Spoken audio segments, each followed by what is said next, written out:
নমস্কার বন্ধুরা। শ্রাবণ শেষ হয়ে ভাদ্র পড়ে গেছে। এক সপ্তাহ হয়েও গেল।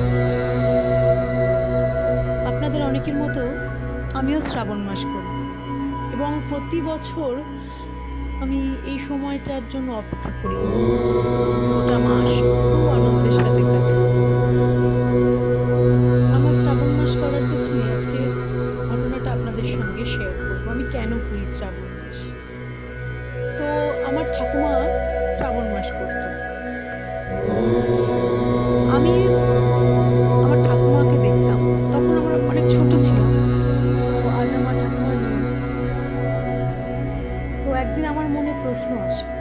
আমি জিজ্ঞাসা করি, আচ্ছা শ্রাবণ মাস কি সবাই করতে পারে? বাড়িতে মাকে জিজ্ঞাসা করেছিলাম। মা বলেছিল, হ্যাঁ সবাই করে। তো আমি বললাম, তো যদি আমি করি অসুবিধা হবে? মা বলে, আমার অসুবিধা কি? তুই যদি নিজের থেকে ভক্তি ভরে করতে পারিস, তুই যদি করতে পারিস, সেখানে আমার কিসের অসুবিধা? করবি করতে শুরু।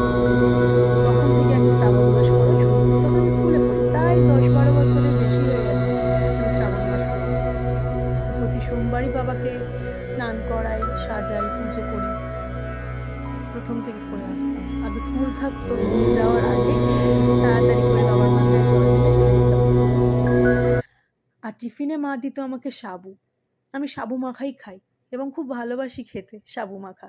শ্রাবণ মাসের সোমবারগুলোতে আমি তাই খাই। অনেকে অন্ন খেয়ে থাকেন, কিন্তু আমি অন্নটা খাই না। তো আমি প্রতি সোমবারই যখন যেরকম ফল থাকতো সেই অনুযায়ী সাবু খেতাম। এখনো অবধি। এখন আমার বিয়ে হয়ে গেছে, আমার সংসার হয়েছে, আমার মেয়ে আছে।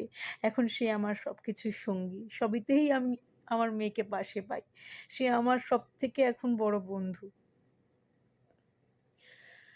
আপনার এই ভিডিওতে ওকে দেখতেও পাবেন হয়তো। তো ইচ্ছে ছিল শ্রাবণ মাসের সম্পর্কে আমি কিভাবে করি, কেন করি। তো তখন থেকেই আমার শ্রাবণ মাস করা শুরু। তো সেটাই এখানে আজকে ভিডিওতে শেয়ার করেছি। রান্নার রেসিপি তো অনেক থাকে, কিন্তু সব কিছুর পেছনে একটা করে কারণ থাকে। তো আমার ঠাকুমাকে দেখে আমার ইন্সপায়ার শ্রাবণ মাস করার, এবং আমার করতে ভালোও লাগে।